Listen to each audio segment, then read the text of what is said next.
too many cooks. I mean games. Slap! Starting on a smack. Yep. And it's dead. Yep. It was a good smack, too. Bring it.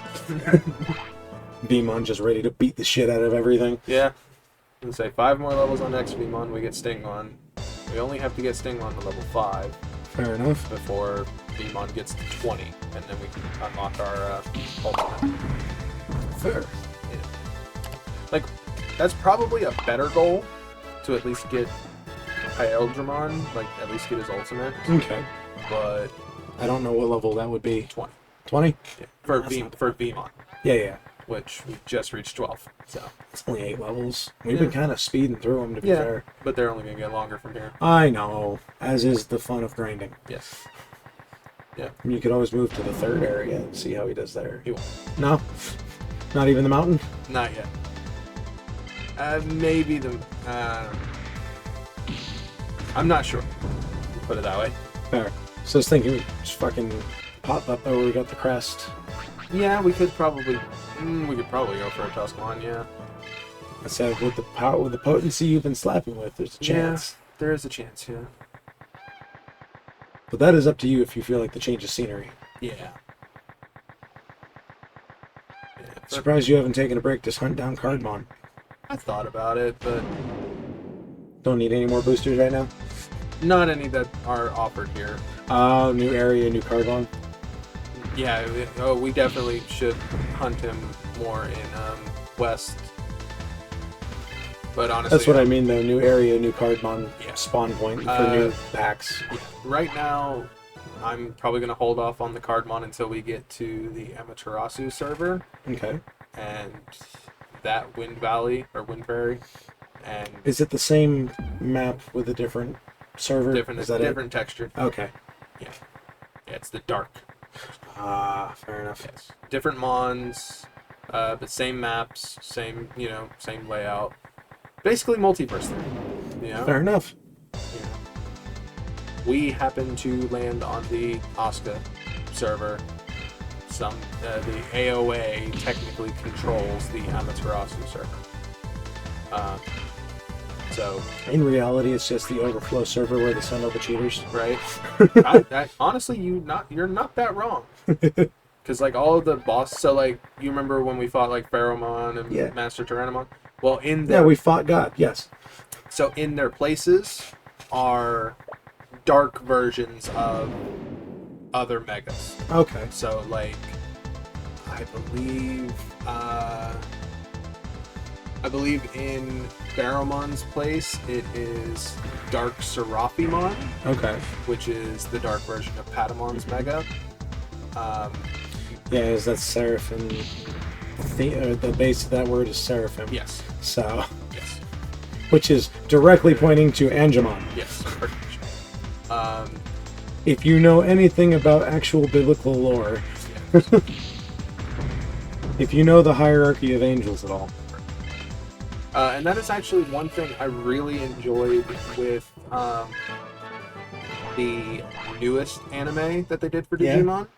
Did they go back to that? Sort of. So it's basically a reboot of the first season. Okay. And does Angemon tell you be not afraid? See, that is like the one thing they missed as a fucking opportunity. The story is completely different. Okay. Like, the story beats and all that are completely different. But they end up giving a lot of the Digimon split evolutions. Okay. So, Greymon will go to Metal Greymon and... hold on just a second. Okay, returned. Sorry. I had an interruption of importance in life. Yep. So, like I was saying, though. Oh God, you remember? Yes. I don't. Yes. So I was talking about the new Digimon anime. Yes. Yes. So. Man, we're actually on topic today. Yeah. So, Greymon and Garurumon. Yes. Got their megas. They got split evolutions. Okay. So they could go to War Greymon, or I forget what the other one was, honestly. It's okay. It'll fill itself in later. Yes. But then, like, Gabumon you could go to Metal Garurumon, or he had Crest Garurumon. Okay. So, like, Crescent. Yeah. Garurumon. Yeah, it's like a golden armored. It looked pretty badass. And it came into play later because... So Digimon's strongest point was always its designs. Yes. So Wargreymon and Metal Garurumon can fuse to become Omnimon. They're split evolutions. Going back like 4 episodes for a second. Wasn't Monster Fusion another banned card from Yu-Gi-Oh? Polymerization? I think so, No, I don't believe that ever got banned, because that's like a core, like... Yes, so was Monster Reborn. No, you could still play the game without Monster Reborn. If you had fusion monsters in your deck, you literally couldn't use it if they banned polymerization. I'm sure that they would find a way around by rewriting the cards like they always do. I don't think so. But I could be wrong. It doesn't matter. Anyways, yes, that was a sidetrack back to the original. So they had that come back with Omnimon got an alternate form where the split evolutions were the ones that fused. Yeah. But they also gave the 2 Angel Digimon split evolutions. Okay. Where they got their holy form, so Seraphimon and Albanimon, but they also got dragon forms. Okay. Of Goldramon and Magnadramon. Yeah. And they actually unlocked the dragon forms first. And talk about revelations. Yeah. Yes, and that's kind of what they're that's why I immediately picked on the reference, because that is absolutely just revelations. Yes.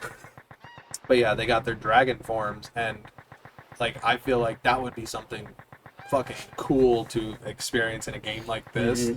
To where it's like you have all of these Digivolutions that you could get, whatnot. Like, what if they ever do another full RPG like this style?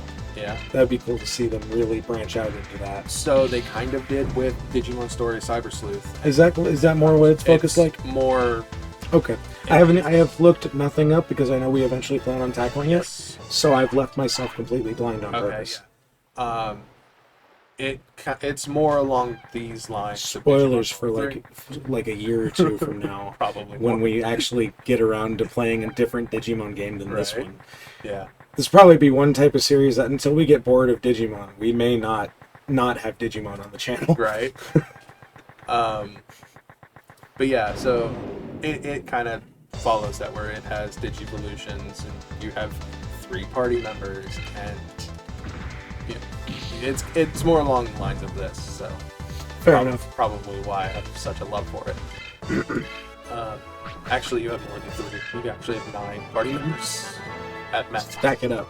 At max, you can have 9. Just stack it up. It's fine. Yeah.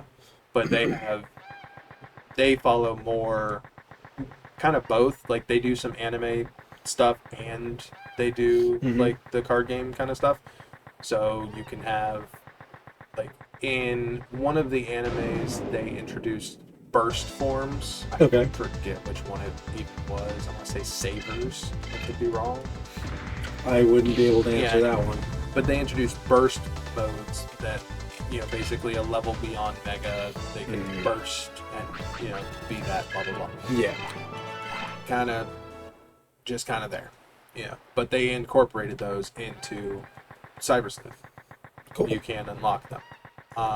They also... they didn't... So they did... goddamn, another ambush. Alright, It's okay, it's just a pile of wood. Yeah. You've been scared by the Blair Witch doll thing. Right. But they also did other kind of canoner? That's not a word. No, whatever. No, it's not. But whatever. That actually stopped me for a second. So, in it, they have all 4 of the Dark Masters, if you ever watched the first series. It has been a long time, but I remember some of that. So if you remember Metal Seedramon, Puppetmon, Machinedramon, I remember Puppetmon specifically. Okay. Well, those 4 are the Dark Masters, and then immediately after the Dark Masters, they face Apoclymon. In Cyber Sleuth, Apoclymon is there. You can unlock him through one of the 4 Dark Masters. He digivolves from one of the 4 Dark Masters. Okay. You can choose any of the 4. God damn, another fucking ambush. It's 2 in a row. You blocked it anyways. Good. Fuck his ass. About time. So we need to work on your evasion, don't we? It's part of speed. Is it? Yep. Hey, 2 in a row. I got 2 ambushes in a row, so they gave me 2 blocks. Yeah. The universe balances out. We didn't lose any health with that fight. Yeah. Yay! But of course, I need the 1 more level on Stingmon for it to actually be relevant. And It's fine. it won't even let me. It's No. well. It'll pop up. Yeah. 8. Motherfucker. How does this keep happening? Like, this is supposed to be a rare occurrence. You got punched in the face. Yeah. You got punched in the groin. Yeah, kneecap, kind of groinal area. Yeah. Mid-thigh. We'll go there. Well, Vemon does a backflip when he lands his hit, so True. it could be he lands in front of him, backflips his foot into Apemon's crotch, And just ends it. yeah. And Bob. Yes. You played yourself. Yeah.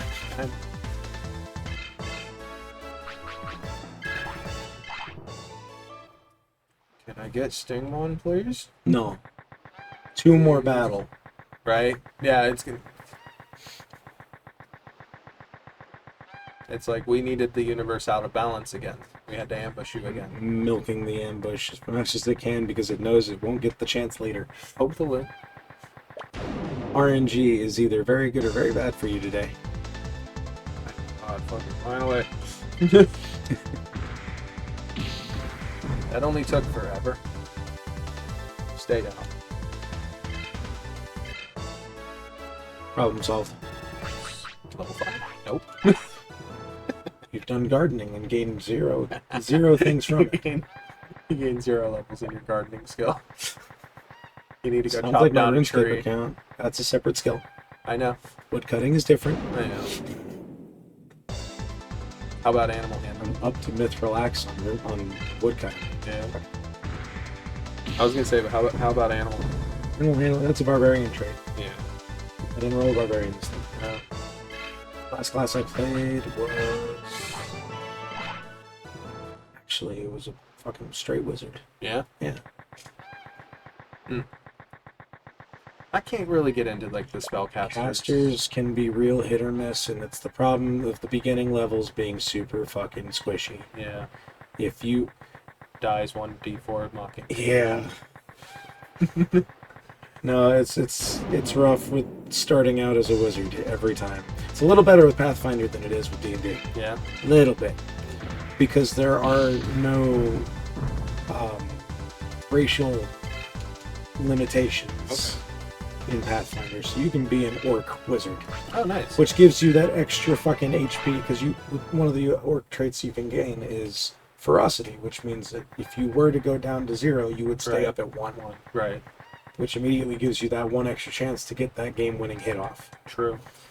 Do you know how many times that came in clutch because DM doesn't fucking metagame and the enemy only estimates me as a wizard? Fair, yeah.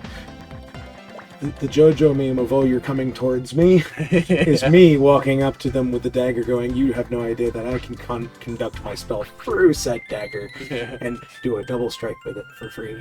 Nice. That was a fun, that was my magic item early on. I was given a dagger that was also used as a conduit where I could, once, pretty much as long as I had the spell slot, I could store the spell in the dagger. As long as I landed my attack, it would hit for both immediately.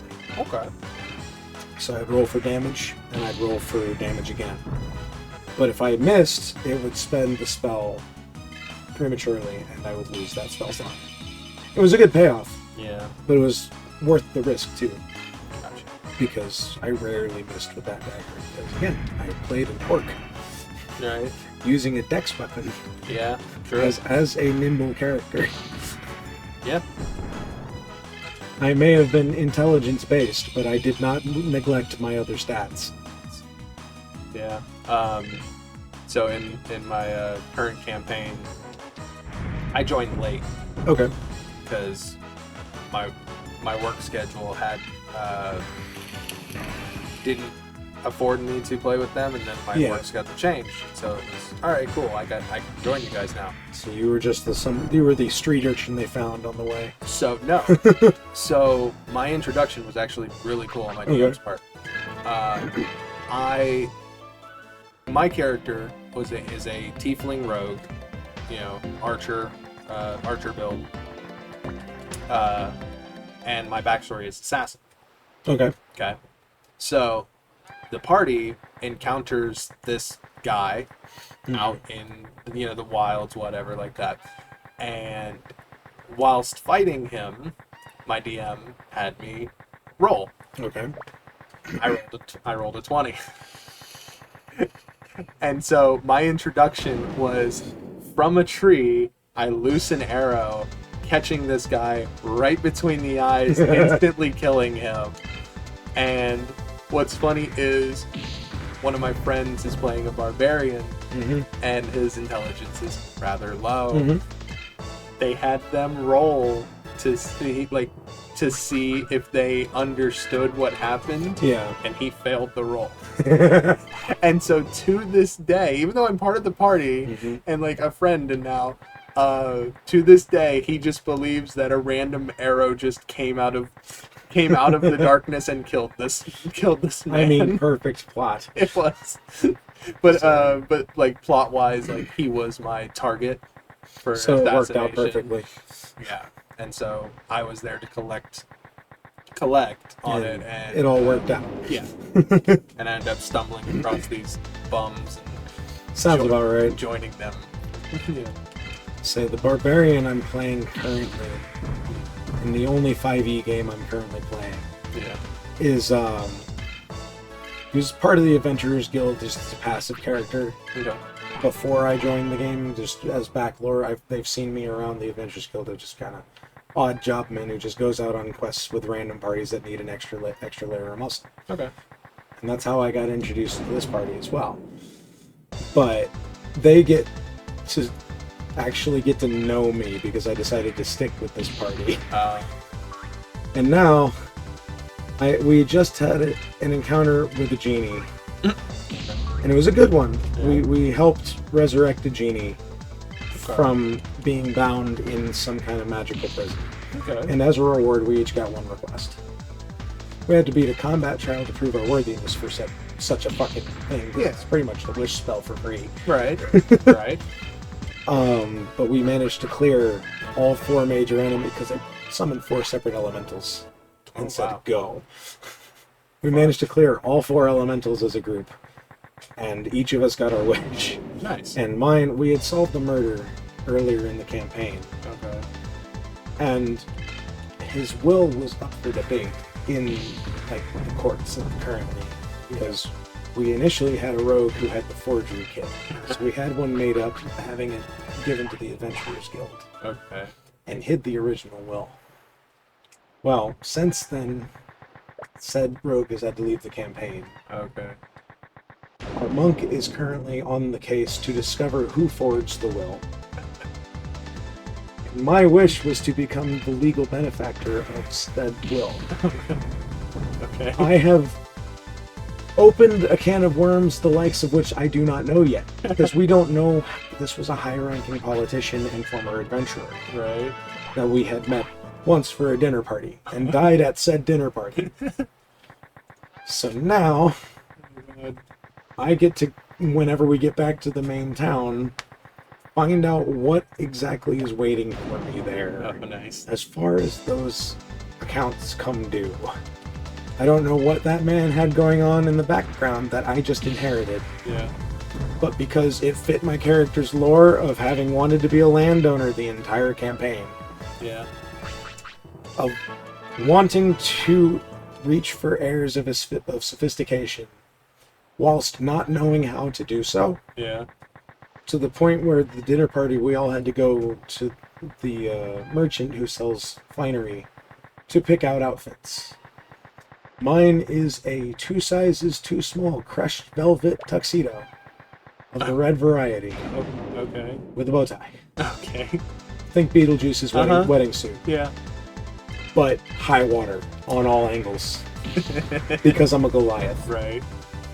So it's the right size for a normal size person, but I'm 7'4". Right. So it's like up to here on the wrist.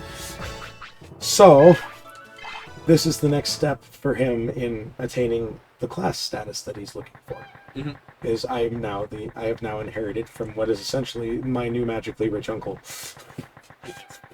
What's actually funny is the barbarian in my campaign is also a Goliath, and it's the perfect class aside from an orc. And his ultimate goal is to become mayor. He wants to become mayor. See, I have no political aspirations. Yeah. I just wanted to be high society. Oh no, he doesn't have political aspirations. He just wants to have the title of mayor.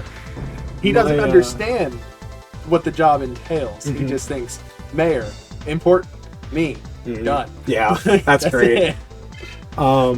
I had a champion in a Pathfinder game that didn't last very long, sadly. Yeah. We were all invested in the characters and the DM dropped out because of life events. It happens. Yeah. We were just sad to see it go. But we were playing pretty much a lawful evil campaign. Okay. Because we were a war band under a banner of one of the factions in the universe that is pretty much just about chaos. Okay. And different forms of said chaos. Mm-hmm. Champions are the closest Pathfinder has to a paladin class. Okay. And with that, the archetype I chose for my character was one who would seek to overthrow any and all governments currently in place. Fun. So while doing so, we were also a mercenary contract group, so we were getting contracts from said government. During the campaign, I still think I have the notes on my computer somewhere because we played online. I was taking notes of every person in office that I had spoken to, and that was just my personal hit list. I was going to go back and execute every one of them one at a time, and just slowly dismantle the government through murder. I didn't get to bring that one to fruition, but I'm getting closer with this to having something that I want in a campaign. My wizard was kind of the wayward, abandoned orc child. Yeah. Who was left with a druid tribe, and that's how he learned magic. That was the way we got around the orcs don't usually know magic thing. Right. So, and then later on, that became a plot point for my character, was figuring out my family history. Gotcha. Why I was left, things like that. And I wound up, we wound up having an arena arc where it was just like a Roman Colosseum style event that's just for entertainment and everything for everybody. Yeah. And one of the touring champions that started out in that arena had the same last name as mine. As the clan that I was born to. It turns out is the older brother of my character, and got a little bit of backstory on why I wasn't abandoned. I was left with people who knew magic because they could tell I knew magic. Wow. I had an inherent potency for magic as an infant. So they were like, we don't know magic. Right. We don't know what to do with this. Please help. And yeah. It was just to the local druid tribe that was crafting. Nice. And then I was banished from the druid tribe for bending magic in ways that they saw unfit. Because my whole shtick as a wizard was twisting the elements of spells so they could become different elements. Okay. So if I wanted a fireball, but they were immune or resistant to fire, I could switch it out for ice or electricity, right, or infernal or whatever I wanted. I just had to declare it beforehand. It was a free item interaction with my totem as a wizard. It was just a fun little homebrew mechanic that they made for me. Nice. Yeah, I got to give props to my DM. He makes shit fun at the same time as kind of being serious. So right now we're good DMs can find that balance. That's true. So right now we're dealing with zombies. Oh no. Right? That's always fun. Yeah. But so we stumble into a town where the zombies have obviously ravaged. Yeah. And we come across a tavern owned by two patrons named Dave and Buster. Okay. That's phenomenal. Oh, it gets better. I think you may have told me this story before, but I only remember that. Oh, okay, because we just had a session a couple days ago, less than a week ago. So, in this session, we had to go find food, and there was another establishment in the town. Yep. And it's Chucky's Cheese Parlor.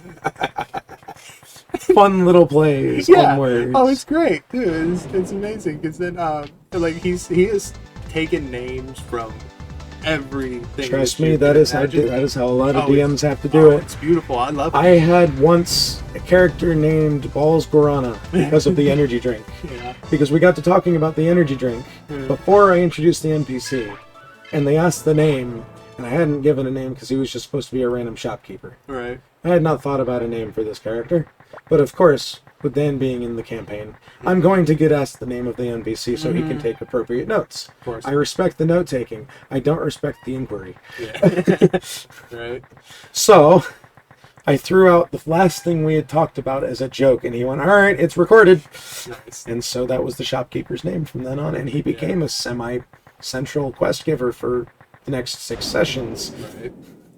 And he was just like an oddities shopkeeper, and with like a fascination with goblin culture, which led into this whole side arc I had with 2 warring families of goblin clans in the underlayer of the city vying for territory.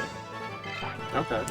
And one of them was like a mix of goblins and hobgoblins just within those archetypes of races, and the other one was a few had split off and were mostly joined by other rogues of other races, humans, elves, and stuff like that, who weren't exactly particularly savory towards goblin folk in general. I know.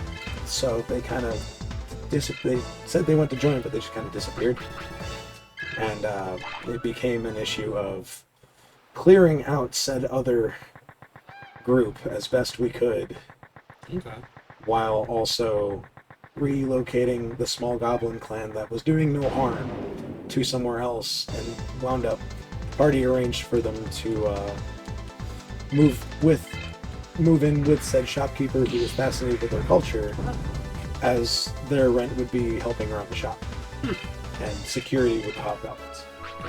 And turned out to be one of the best things for the campaign because it became a hub with everybody that had been introduced to said point. Nice. Yeah. I have expected you to turn into a submarine again. Not right here. You watched Taskmaster, right? You ever watched it? Not more than like a few minutes. No. Okay. Just because there was one character that he introduced. It was great. It was a professor at the college who liked to put people through the paces, right? And it was Professor Alex Horn. Okay. Who is, the creator of Taskmaster and is the one that sets up all the tasks for them all to do. So it's the professor that likes to, put people through tasks. Yeah. Is Professor Alex Horn. It works. That's great. Yeah. There was occasionally I'll find myself on the narration side of YouTube. Yeah. And I'll find like tabletop horror stories. Oh, okay. Yeah. And other things where it's like you have bad players that you just fucking people had to deal with, stuff like that. Well, one of them wasn't really a horror story. It was just the way the campaign went was so unique and unusual that it had to have been told as a story.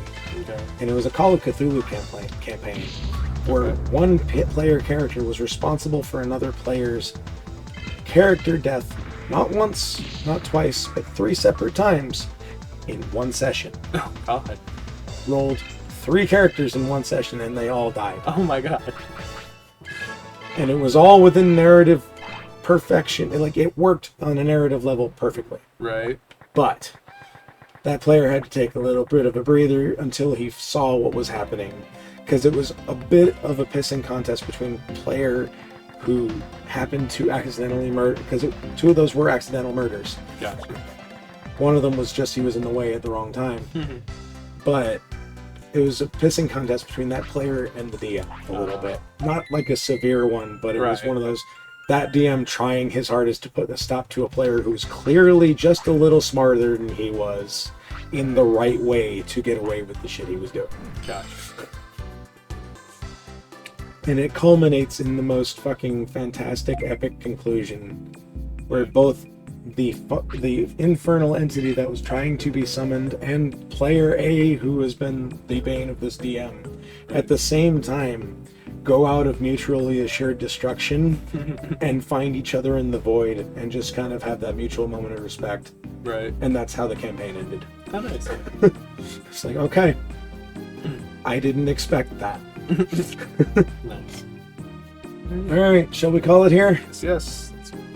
What kind of progress did we make to sum up everything that I wasn't watching? From 1 to 15. 1 to 15. Okay, we did get to 15. Yep. We got to 15. We still want to go to 20 before we can move on? No, I think we'll move on. Just go to the cliffs. No, Start grinding there. We'll come back.